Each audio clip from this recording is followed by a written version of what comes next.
Selamat sore pemirsa, kembali Anda menyaksikan Sumatera Utara hari ini, edisi Sabtu 13 Januari 2024. Bersama dengan saya Muhammad Budi SR. Dan saya Ayu Alvinia Kori. Sejumlah informasi aktual seputar Sumatera Utara telah dirangkum tim redaksi kami untuk Anda. Dan berikut Sumatera Utara hari ini selengkapnya.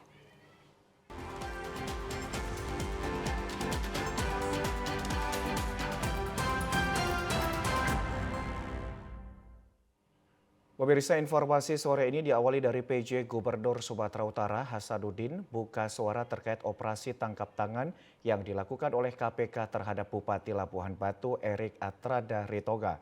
Hasanuddin menyebut bahwa peristiwa ini merupakan peringatan bagi semua pihak. Hal itu disampaikan di Gedung Pemerintahan Sumatera Utara pada Jumat sore. Sebelumnya Komisi Pemberantasan Korupsi melakukan operasi tangkap tangan di Kabupaten Labuhan Batu. Dalam OTT tersebut, Bupati Labuhan Batu Erik Atrada Ritonga turut diamankan. Selain Bupati, ada beberapa orang lagi yang ditangkap KPK mulai dari penyelenggara negara dan pihak swasta. Usai menjalani pemeriksaan di kawasan Labuhan Batu, Erik beserta beberapa orang yang diamankan langsung dibawa ke Gedung Merah Putih di Jakarta. Terkait hal tersebut, PJ Gubernur Sumatera Utara Hasanuddin mengatakan menyerahkan semua proses hukum ke KPK. Selain itu, dirinya juga meminta kepada semua pihak agar tidak melawan hukum dan bekerja sesuai garis hukum. Saat sekarang saya belum dapat kronologi lengkap. Ya. Demikian kita biarkan kesempatan aparat penegak hukum sesuai dengan kewenangannya menindaklanjuti. Pak, itu satu keluarga loh Pak, kakak. Iya, mungkin seperti itu. Ipar-iparan. Kita dengarkan dan kita dalami nanti. Maka itu adalah peringatan bagi kita semua juga. Pak, mungkin bisa kasih imbauan untuk pejabat yang lain agar tidak melakukan hal yang sama. Semua sejak awal dari pertama saya masuk ke sini, mari kita sama-sama. Makanya hebat itu kan, hebat A terakhir itu akuntabilitas. Betul kan? D ini kan transparan. Kan itu adalah makna dari kita semua. Dari pertama saya menginjakkan kaki ke sini. Saat ini pemeriksaan terhadap para pejabat yang terjerat OTT masih berlangsung di Gedung Merah Putih Jakarta. Kita ke informasi lain, pemirsa. Dua kelompok ibu-ibu di kawasan Danau Siombak, Kota Medan, Jumat petang terlibat adu mulut terkait penutupan jalan di pemukiman mereka. Salah satu kelompok meminta jalan yang ditutup oleh kelompok yang lain dibuka agar masyarakat dan sopir truk dapat beraktivitas. Adu mulut antar ibu rumah tangga ini tak terhindarkan di kawasan Jalan Takenaka, Danau Siombak, Kelurahan Payau Pasir, Kecamatan Medan Marelan, Kota Medan. Sekelompok ibu rumah tangga mendatangi kelompok ibu rumah tangga lain yang menggelar aksi protes menghentikan truk yang melintas dengan cara duduk di badan jalan. Kapolsek Medan Labuhan AKP PS Simbolon yang tiba di lokasi sempat tersulut emosi lantaran kelompok ibu rumah tangga yang menghentikan truk tidak mau dibubarkan diri dan membuat lalu lintas menjadi terhambat. Farida Hanum, salah seorang ibu rumah tangga, mengatakan aksi protes yang dilakukannya bersama sejumlah ibu rumah tangga lain lantaran tidak terima truk-truk melintas di kawasan pemukiman mereka karena membahayakan keselamatan anak-anak juga membuat rumah mereka retak. Tanpa adanya perundangan terlalu ini lewat perindustrian, kami ingin hidup tenang lah. Emangnya kenapa Bu? Selama ini apa yang dirasakan? Ya, kami nggak tenang, kami takut kalau terjadi yang nggak kami inginkan ya kan, karena mobil-mobil trado lewat, kontainer lewat, boleh mereka lewat tapi langsir. Jadi selama ini kayak gimana? Selama ini sudah ada 1,5 tahun kami aman. Ini pun baru-baru ini aman juga ya kan? Karena mereka melangsir. Sementara itu, Muhija, salah seorang ibu rumah tangga dari kelompok lainnya, meminta emak-emak tersebut untuk berhenti melakukan aksi di badan jalan. Selain mengganggu aktivitas warga, aksi emak-emak tersebut juga telah mengganggu para pekerja sopir untuk bekerja mencari nafkah. Dengan adanya penghalang jalan ini, apa kerugian yang kita rasakan ya? Yang kerugiannya banyak, yang kerugiannya ya. Nggak bekerja loh. Para buruh nggak bekerja, para supir tengok mandet-mandet ini. Nah, yang kerugian kita yang mau keluar terhambat. Terhambat, kita kan pengguna jalan. Terhambat kita. Harapan kakak apa? Harapan tuh udah legowo aja dan terima aja hasil rapat yang diberikan oleh Disub dan Aksi protes ibu rumah tangga ini berakhir setelah petugas kepolisian bersama pihak pemerintahan setempat melakukan dialog. Meski belum mendapatkan titik terang, namun kedua kelompok ibu-ibu ini diminta untuk tidak mengganggu kenyamanan masyarakat lainnya. Pemirsa, kita beralih ke Kabupaten Mandailing Natal. Kemunculan harimau Sumatera kembali terjadi di lahan persawahan warga di Desa Muara Soro, Kecamatan Kota Dopan, Mandailing Natal. Jejak hewan buas tersebut ditemukan sejumlah petani saat memanen padi. Forum Komunikasi Pimpinan Kecamatan Kota Nopan, Kabupaten Mandailing Natal melakukan observasi laporan sejumlah petani di Desa Muara Soro yang menemukan jejak harimau Sumatera di lahan persawahan mereka. Dari hasil penelitian terlihat jejak tersebut benar, jejak harimau Sumatera yang datang dari hutan di sekitar lahan persawahan petani. Diperkirakan jejak harimau Sumatera ini baru 3 hari yang lalu melintas di areal persawahan. Penemuan jejak harimau ini membuat para petani takut untuk beraktivitas ke sawah, apalagi saat ini sudah memasuki musim panen. Para petani berharap agar instansi terkait melakukan langkah untuk menghalau atau mengusir keberadaan harimau Sumatera dari lahan persawahan warga. Kepala Desa Gunung Tua Muara Soro, Muhammad Asparudin mengatakan masyarakat sudah 3 kali melaporkan hal ini ke pihak desa dan diteruskan ke pihak kecamatan, BKSDA serta TNBG agar melakukan langkah konkret dalam penanganan hewan buas tersebut. Informasi masyarakat bahwa ada ditemukan jejak harimau di desa kami ini, tepatnya di Sabang Eksoro. Jadi kami dari pemerintahan desa sudah melaporkan ke kecamatan dan pihak kecamatan juga sudah datang meninjau langsung, dari pihak kepolisiannya juga sudah ada, Babinsa juga ada. Jadi untuk kedepannya ini kami akan menghimbau kepada masyarakat untuk berhati-hati. Dihimbau kepada masyarakat yang beraktivitas ke sawah maupun ke kebun agar meningkatkan kewaspadaan dan tidak berpergian sendiri serta membunyikan dentuman keras untuk mengusir hewan buas tersebut. Saat ini Medan Zoo memiliki 10 koleksi satwa harimau Sumatera dan Benggala. 3 harimau mati pada November 2023 lalu. Kondisi yang terus memburuk, 6 dari 10 harimau koleksi Medan Zoo mengalami sakit. Keberadaan satwa harimau Benggala dan Sumatera saat di Medan Zoo sangat membutuhkan perhatian khusus. Sejak kematian harimau bernama RH, petugas melakukan pemeriksaan kesehatan dan mendapatkan hasil sejumlah harimau di sana yang tidak sehat. PJ Direktur Utama Perusahaan Daerah Pembangunan Pemerintah Kota Medan yang membawahi pengelolaan Medan Zoo mengakui 6 dari 10 harimau dalam kondisi sakit menahun di Medan Zoo Simalingkar B, Medan Tuntungan, Sumatera Utara kemarin. Kematian harimau di Medan Zoo sangat disayangkan. Adapun satwa yang telah mati, masing-masing harimau Sumatera Benggala bernama Avatar pada 16 November, kemudian disusul kematian harimau Sumatera betina bernama Putri Nurhaliza pada 31 Desember lalu, dengan kematian harimau Sumatera dan harimau Benggala. Saat ini terdapat sejumlah harimau yang masih sakit, termasuk diantaranya Bintang Sorik. Satwa karismatik itu mengalami beberapa komplikasi penyakit sehingga berada pada fase dubius infautus. Maksud kami dubius infausta, yakni kondisi penyakit yang diragukan kesembuhannya. Tidak diketahui pasti sejak kapan satwa dilindungi itu terjangkit penyakit, namun hasil pemeriksaan keseluruhan yang diperoleh memungkinkan gangguan kesehatan itu dialami beberapa tahun lalu. Keempat harimau yang sakit itu belum pernah dikawinkan. 6 kemarin harimau Sumatera yang ada mengalami memang kondisi penyakit, ya, penyakitnya memang sudah lama sebenarnya, dan kalau dalam istilah kedokteran hewannya disebut dubius infausta.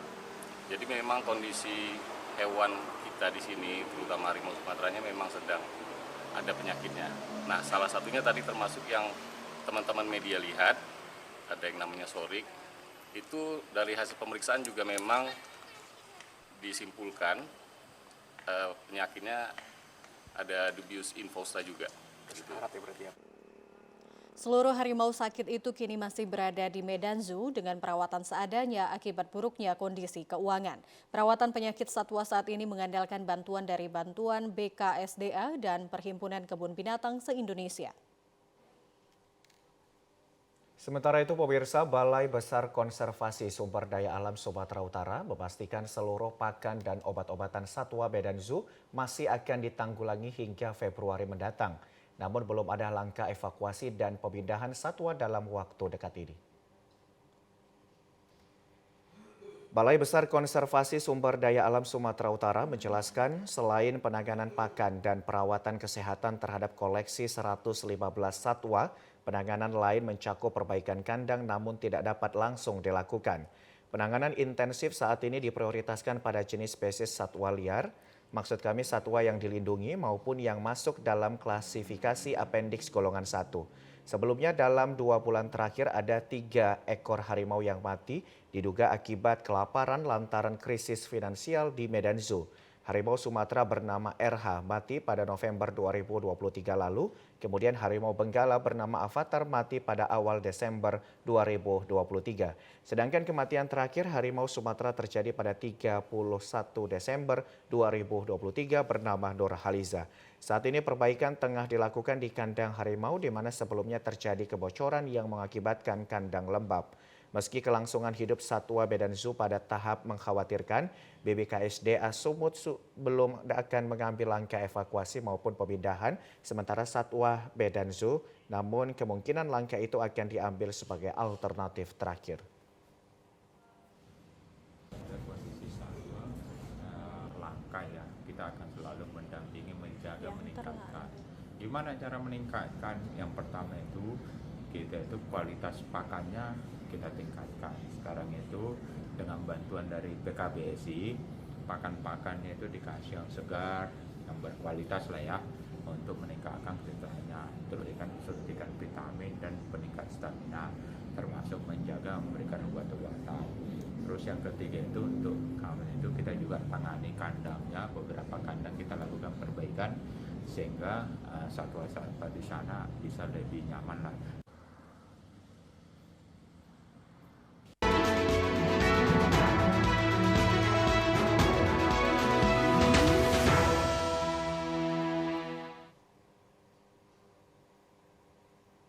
Pemirsa, calon presiden nomor urut 1 Anies Baswedan menghadiri acara tablik akbar yang digelar sejumlah organisasi Islam Kabupaten Tapanuli Tengah. Tiba bersama tim kampanyenya, calon presiden nomor urut 1 ini langsung disambut masyarakat yang turut hadir dalam acara tablik akbar tersebut.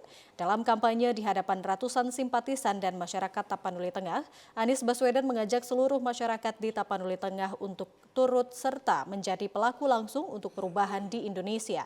Dan untuk mencapai perubahan tersebut diperlukan kerjasama dengan tetap menyalurkan hak pilih di TPS masing-masing pada tanggal pencoblosan nanti. Tak hanya itu, Capres nomor urut 1 ini juga menjanjikan perubahan ekonomi bagi seluruh masyarakat Indonesia yang sejahtera serta pemerataan keadilan di segala bidang, terutama di bidang kesehatan dan pendidikan. Usai hadir di acara tablik akbar, Anies Baswedan kemudian melanjutkan kegiatan lainnya di Kabupaten Tapanuli Tengah dengan menemui masyarakat di Kecamatan Barus, Tapanuli Tengah. Sementara itu pemirsa, ribuan masyarakat Sumatera Utara sambut kedatangan calon Presiden Prabowo Subianto setelah tiba di Bandara Kuala Namu International Airport menuju lokasi rapat konsolidasi partai pendukung se-Sumatera Utara yang akan digelar di Gor Pancing, Medan. Sepanjang jalan arteri Sultan Serdang, iring-iringan rombongan calon Presiden Prabowo Subianto terlihat berjalan lambat. Hal itu dilakukan untuk menyapa warga yang sejak pagi menunggu kedatangan Prabowo. Prabowo direncanakan melakukan kunjungan ke Sumatera Utara untuk menyapa dan berinteraksi dengan masyarakat serta menghadiri rapat konsolidasi partai pendukung se-Sumatera Utara. Pasca debat, Prabowo semakin semangat untuk menyapa masyarakat di berbagai daerah. Ribuan masyarakat terlihat antusias dan semakin semangat untuk mendukung Prabowo. Menurut keterangan jubir TKD Prabowo Gibran Subut Riki Prananda Nasution, masyarakat Sumatera Utara sangat antusias begitu mendengar Prabowo Subianto turun ke Medan dan menyapa para simpatisan serta pendukungnya. Terlihat Pak Prabowo datang ke Sumatera Utara, masyarakat langsung bersemangat dan menyapanya. Hal ini menunjukkan keinginan masyarakat Sumatera Utara untuk kehadiran Prabowo sangat dinantikan. Sebelumnya Prabowo juga menyapa masyarakat serta pendukung di Lampung, Riau, dan Bengkulu. Komisi Pemilihan Umum KPU Kabupaten Toba menetapkan 4 tempat pemungutan suara atau TPS khusus pada pemilu 2024 mendatang. Hal tersebut diungkapkan oleh Ketua KPU Toba, Sahat Sibarani saat dikonfirmasi di Balige kantor KPU Toba kemarin. Sahat Sibarani mengatakan 4 TPS khusus yang disiapkan KPU tersebut, diantaranya 2 TPS di Lembaga Pemasyarakatan Lapas Kelas 2B Balige dan 2 TPS di kampus ITDL. Hingga saat ini proses pemutakhiran data pada pemilih di TPS khusus ini terus berjalan karena data warga binaan dan mahasiswa sifatnya dinamis dan terus terjadi perubahan. Karena warga binaan dan mahasiswa ini terus terjadi perputaran, ada yang keluar dan masuk. Untuk sementara jumlah pemilihnya di rutan kelas 2B Balige yang terdaftar di DPT sekitar 300 orang dan untuk mahasiswa ITDL sebanyak 308 orang. Sahat menjelaskan bahwa pihaknya berharap kepada mahasiswa ITDL yang belum terdaftar di DPT agar segera melaporkan pendaftaran pindah memilih ke kantor desa terdekat di sekitar kampus ITDL dan untuk warga binaan yang belum masuk di DPT masih dilakukan koordinasi kepada KPU Provinsi terkait mereka tidak dapat keluar untuk mendaftarkan diri pindah memilih ke kantor desa terdekat. Yang pasti untuk di ITDL sendiri kita arahkan para mahasiswa yang baru masuk, yang tidak masuk dalam DPT di lokasi khusus tersebut untuk segera melakukan pendaftaran pindah memilih ke desa-desa terdekat di sekitar kampus mereka. Kemudian untuk yang di lapas ini memang dalam rangka memfasilitasinya karena mereka tidak boleh keluar, kita masih berkoordinasi kepada pimpinan kita terkait dalam hal pemenuhan hak mereka nanti. Pemirsa, Komisi Pemilihan Umum Kabupaten Padang Lawas merekrut sekitar 5.607 kelompok penyelenggara pemungutan suara untuk pemilu tahun 2024. Petugas KPPS ini akan bertugas di 801 tempat pemungutan suara atau TPS. Jelang pemilu 2024, Komisi Pemilihan Umum Kabupaten Padang Lawas telah merekrut sekelompok penyelenggara pemungutan suara atau KPPS.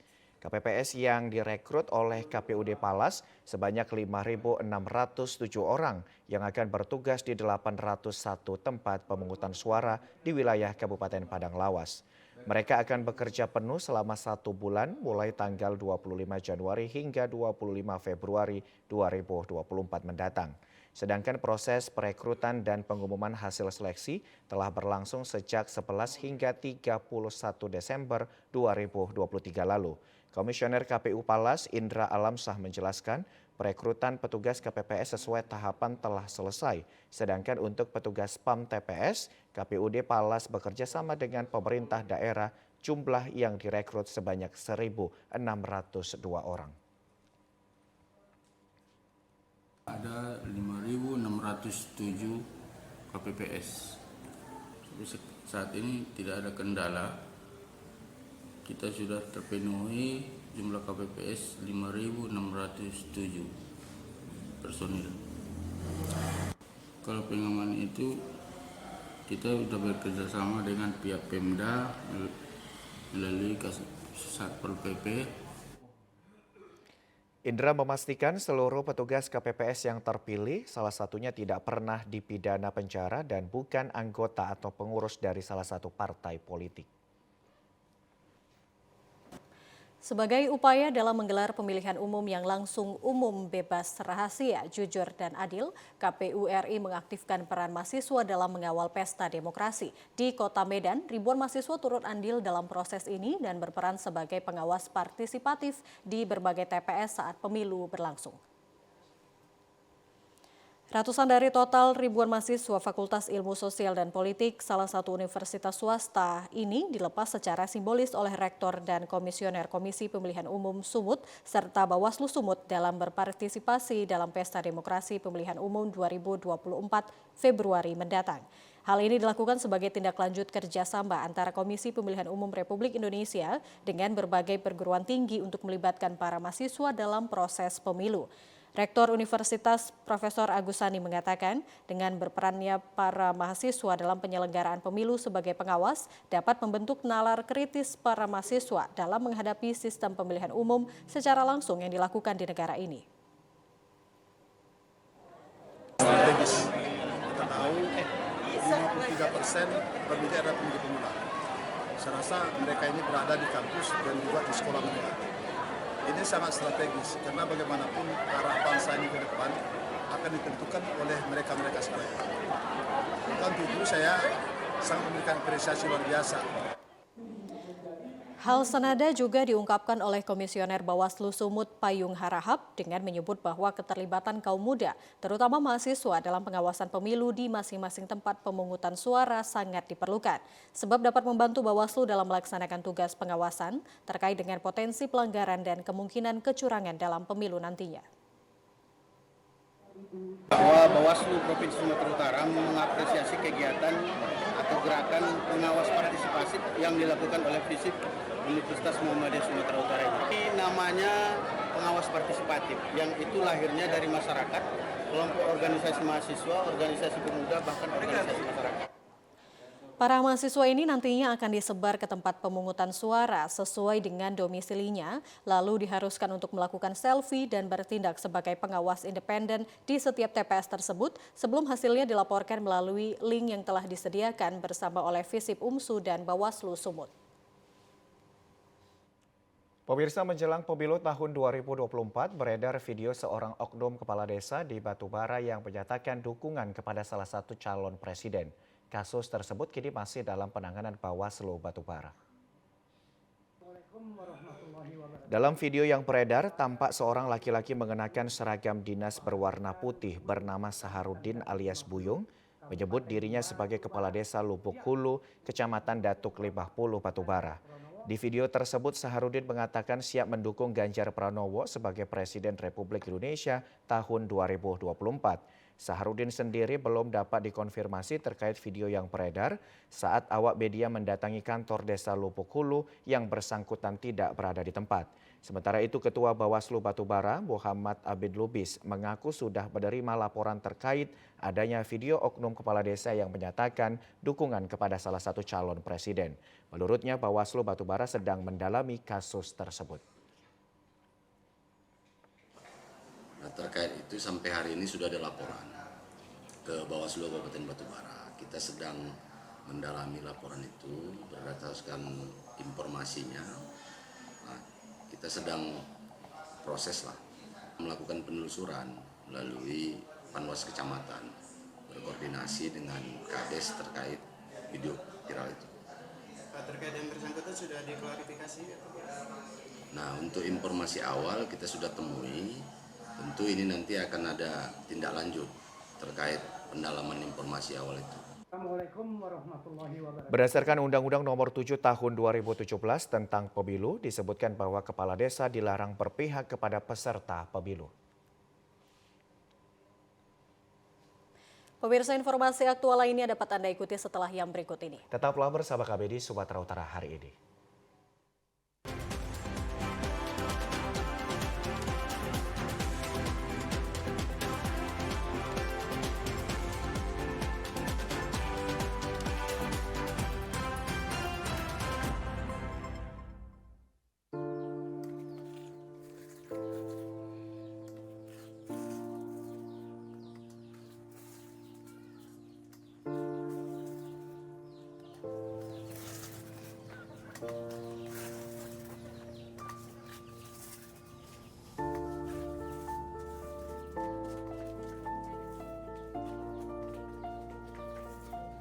Seperti apa pilihan kau itu?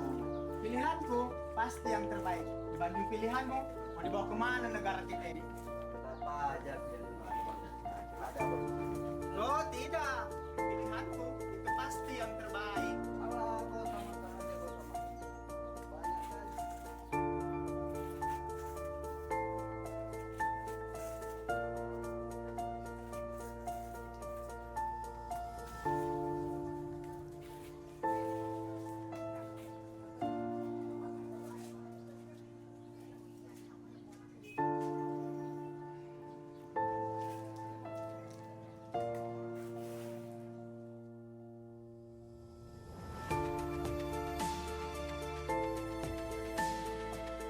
Kita sama, memiliki hak yang sama untuk kemajuan Indonesia 5 tahun ke depan.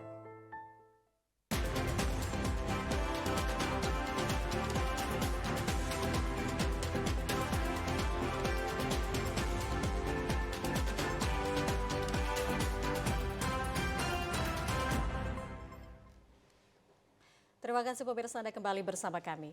Untuk memajukan pembangunan pemerintah desa di Labusel, laksanakan musyawarah rencana pembangunan untuk anggaran tahun 2025 secara mandiri. Bertempat di Aula Kantor Kepala Desa Asam Jawa, Kecamatan Torgamba, ratusan peserta musrenbang hadiri pembahasan pembangunan tahun anggaran 2025 kemarin yang dilaksanakan secara mandiri oleh desa. Sedangkan kecamatan hanya fasilitator dalam kegiatan tersebut yang mencakup infrastruktur, pendidikan, kesehatan, rumah ibadah, dan keagamaan. Di mana skala prioritas pembangunan desa berdasarkan usulan-usulan masyarakat yang akan disampaikan pemerintah desa ke tingkat kabupaten. Camat Torgamba, Boy Gusman menyampaikan hasil musrembang yang dilaksanakan lebih dominan ke tingkat infrastruktur. Selain itu juga terdapat usulan dari pihak sekolah SD, SMP terkait masalah ruang kelas baru serta rehab sekolah dan juga pengembangan UMKM. Untuk sekolah yang masuk dalam pembahasan sebanyak 10 sekolah dan akan direalisasikan pada tahun 2025. Banyak usulan dari sekolah baik tingkat SD, SMP, banyak juga usulan terkait masalah RKB, kerja belajar beserta rehab sekolah, itu juga rehab rumah dinas sekolah. Musrenbang kali ini juga dihadiri Wakil Ketua Dewan Perwakilan Rakyat Labusel. Pemirsa, puluhan anggota TNI Koramil 13 Pajabungan bersama masyarakat bergotong royong memperbaiki jalan rusak akibat dilanda hujan lebat dan tanah longsor. Akses ini satu-satunya jalan menuju desa yang hanya bisa dilalui berjalan kaki dan kendaraan roda 2.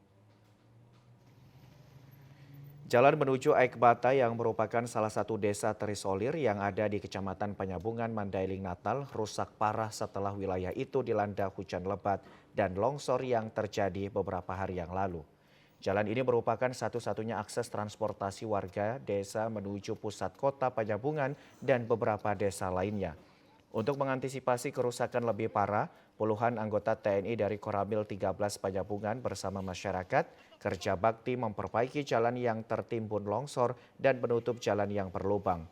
Personil TNI bersama masyarakat yang bergotong royong menggunakan pasir dan tanah yang ada di lereng bukit desa Aikmata agar dapat dilalui masyarakat menuju perkotaan maupun lalu lalang warga yang membawa hasil pertanian.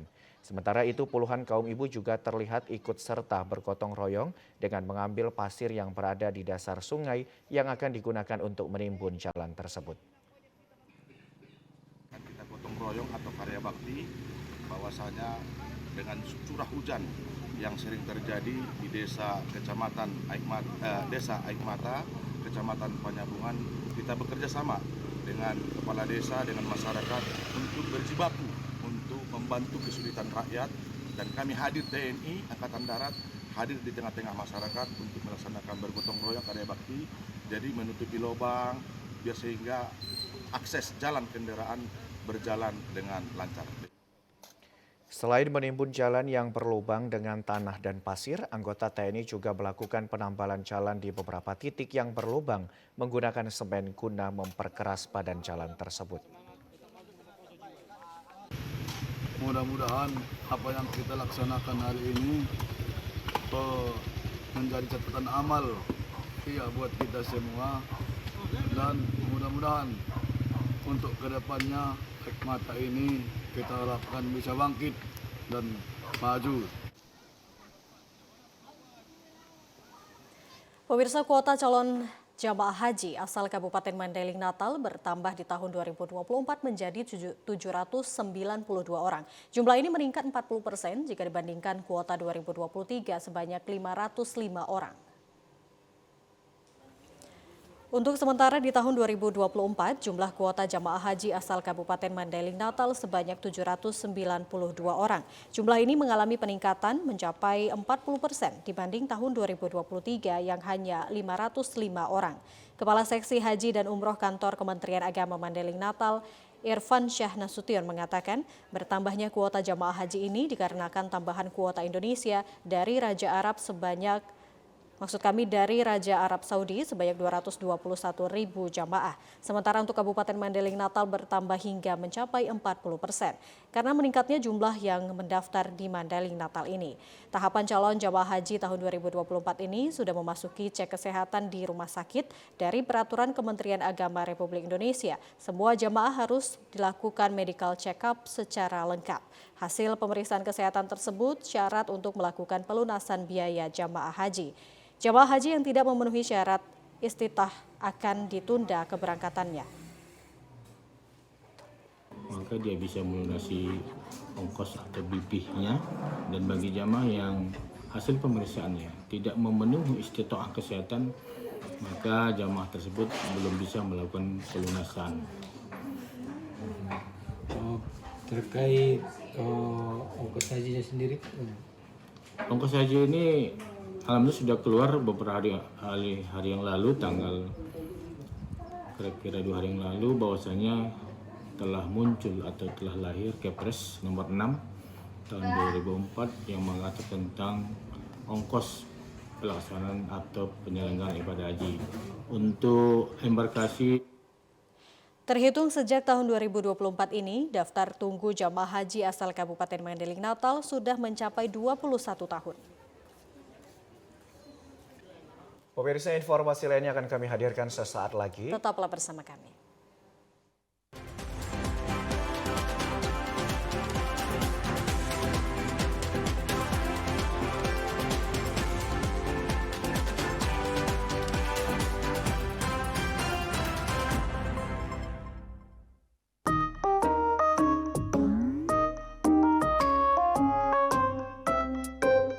Pokoknya kali ini kau harus ikut pilihan Mama.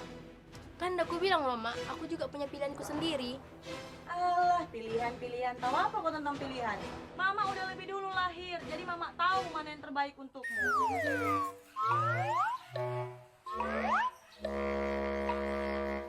Gak ada itu, Mak. Intinya aku udah punya hak untuk memilih. Pokoknya Mama gak mau tahu. Kau harus ikut pilihan Mama. Udahlah, Mak. Mama jangan paksa anak kita untuk mengikuti pilihan Mama. Dia sudah dewasa, Mak. Dia tahu mana yang terbaik untuk masa depannya, Mak. Kan itu lebih bagus daripada tidak memilih. Toh, siapapun terpilih nanti, mereka putra terbaik bangsa Indonesia. Ah, Bapak ini pun sama aja, bela-bela Mirna aja terus. Intinya, Mak, aku udah bulat sama pilihanku sendiri.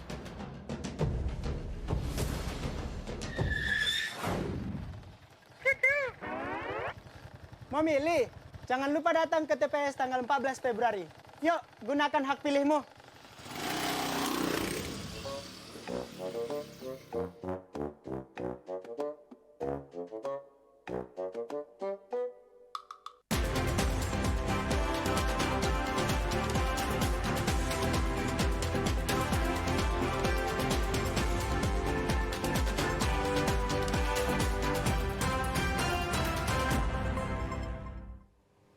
Terima kasih Anda masih bersama dengan kami. Pemirsa, memasuki musim tanam padi, masyarakat di Kecamatan Porsea dengan luas lahan persawahan 1.404 hektar berharap penambahan kuota pupuk.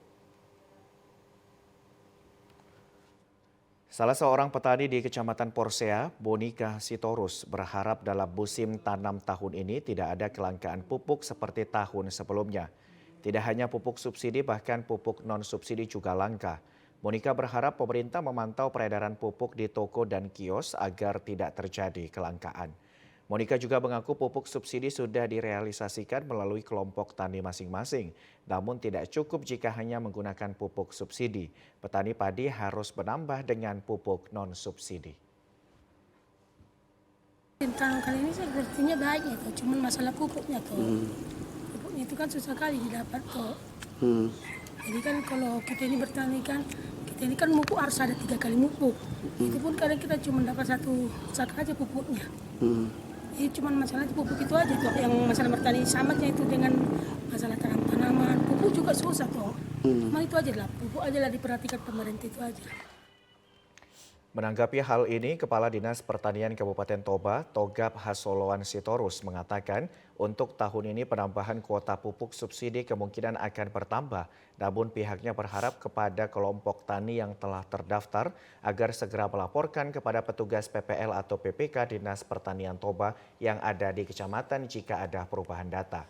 Togab juga menambahkan pihaknya akan mengawasi peredaran pupuk bersama Komisi Pengawasan Pupuk dan Pestisida Kabupaten Toba dengan melakukan pengecekan ketersediaan pupuk yang ada di toko-toko pupuk setiap kecamatan setempat. Sebagai komoditas pertanian, buah naga memiliki potensi untuk dikembangkan dan dibudidayakan sebagai agrowisata. Selain permintaan pasar yang terus meningkat, pengembangan pertanian buah naga dapat menjadi sumber penghasilan yang menjanjikan bagi petani. Seperti halnya di salah satu lokasi pengembangan buah naga di Desa Simanampang, Kecamatan Siatas Barita, terdapat sebuah lokasi agrowisata yang sedang dikembangkan salah seorang petani berupa kebun buah naga. Buah naga selain memiliki rasa yang enak, juga kaya akan nutrisi dan memiliki berbagai manfaat bagi kesehatan tubuh. Dengan luas lahan hampir 4.000 meter persegi dengan panorama alam yang menawan dan hamparan hijau, selain mulai ramai dikunjungi warga yang ingin melepas penat dari hiruk-pikuk perkotaan, kehadiran kebun buah naga juga memotivasi masyarakat sekitar untuk turut serta mengembangkan pertanian buah naga di areal pertanian masing-masing. Sejak membudidayakan buah naga Februari 2023 lalu dan telah mulai panen pada bulan November kemarin, dari 300 batang buah naga ini telah memanen 1 ton buah naga. Selain dipasarkan di tingkat pasar lokal, komoditi dari hasil pertanian yang dilakukan warga ini secara mandiri juga telah masuk ke pasar luar kota seperti ke Medan, Siantar, hingga ke Riau dengan omset penjual sekali panen mencapai 80 juta rupiah sekali panen. Tak hanya pada siang hari, lokasi pertanian buah naga ini memiliki daya tarik tersendiri dengan adanya penyinaran lampu yang makin menarik minat pengunjung untuk datang melihat keberadaan kebun buah naga.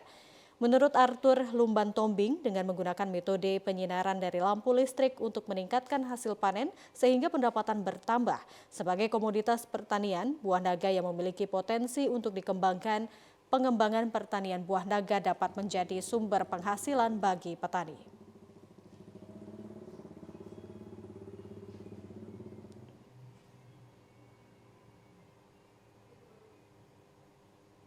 Ya, pemirsa, seorang pemuda di Belawan memanfaatkan limbah plastik rumah tangga dan plastik bekas perkantoran untuk didaur ulang dan dijadikan barang berharga yang berkualitas tinggi. Limbah plastik ini dibuat menjadi 1 set meja dan bangku, lampu taman hingga bangunan halte. Berawal dari keinginannya untuk menjaga lingkungan, dari banyaknya sampah plastik rumah tangga dan plastik perkantoran yang ada di seputaran Belawan, Tom Sinaga, seorang pemuda di Kota Medan yang berada di Jalan Asahan Kelurahan Belawan 1, Kecamatan Medan Belawan, Kota Medan, mendaur ulang sampah plastik bekas menjadi barang-barang berharga yang cantik dan berkualitas tinggi, mulai dari 1 set meja dan bangku, lampu taman hingga halte bus.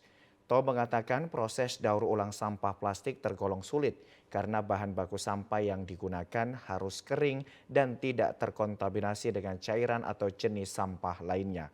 Untuk proses penggilingan dan pembakaran plastik menggunakan tenaga listrik, 1 persatu sampah plastik dimasukkan ke mesin penggiling dan secara otomatis dibakar untuk selanjutnya dicetak berbentuk balok berukuran 2 meter di besi pencetak yang telah disiapkan. Membutuhkan 25 kg sampah plastik per balok. Balok pencetak diangkat dan direndam selama 10 hingga 15 menit di dalam bak berisi air. Dari batangan plastik berbentuk balok inilah Tom mulai berkreasi hingga menciptakan 1 set meja dan bangku taman, bangku lipat, mini galeri, lampu taman hingga halte bus. Kita santai-santai melihat sekeliling, mencoba melebur sampah plastik ini dan menjadikannya papan atau balok yang dapat kita manfaatkan lagi di masyarakat. Kita mencoba mendaur ulang. Tujuannya juga supaya kita stoplah tebang pohon. Jangan kita rambah hutan lagi, di mana kita di sini bisa menggantinya dengan produk recycle. Dengan adanya balok dari sampah plastik daur ulang ini dapat mengkampanyekan ke masyarakat agar tercipta lingkungan yang asri. Pemirsa, berikut informasi perakiraan cuaca di sejumlah daerah di Sumatera Utara dari Badan Meteorologi, Klimatologi, dan Geofisika Wilayah 1 Medan berlaku pada hari Minggu 14 Januari 2024. Halo Sobat BMKG, jumpa kembali bersama saya Budi Prasetyo, Perkirawan Balai Besar Meteorologi, Klimatologi, dan Geofisika Wilayah 1 Medan yang akan menyampaikan informasi perkiraan cuaca dan titik hotspot Provinsi Sumatera Utara Minggu 14 Januari 2024. Pagi hari wilayah Sumatera Utara berawan. Siang sore hari berpotensi hujan dengan intensitas ringan hingga sedang di wilayah Pakpak Barat, Humbang Asedutan, Langkat, Tapanuli Tengah, Sibolga, Deli Serdang, Mandailing Natal, dan sekitarnya. Malam hari berpotensi hujan dengan intensitas ringan hingga sedang di wilayah Medan, Langkat, Mandailing Natal, Labuhan Batu Selatan, Simalungun, dan sekitarnya. Dini hari wilayah Sumatera Utara berawan. Suhu udara berkisar antara 16 hingga 34 derajat Celcius. Kelembaban udara berkisar antara 60 hingga 95%. Angin bertiup dari timur laut hingga tenggara dengan kecepatan berkisar antara 10 hingga 30 km per jam. Titik panas atau hotspot di Sumatera Utara, pantauan tanggal 12 Januari 2024 terdapat 2 titik yaitu di Kabupaten Deri. Demikian informasi yang dapat kami sampaikan, semoga bermanfaat untuk kita semua. Assalamualaikum warahmatullahi wabarakatuh. Ya pemirsa, informasi tadi menutup perjumpaan kita pada program Sumatera Utara hari ini. Saya Muhammad Budi SR. Dan saya Ayu Alvini Okori. Selamat sore, terima kasih dan sampai jumpa.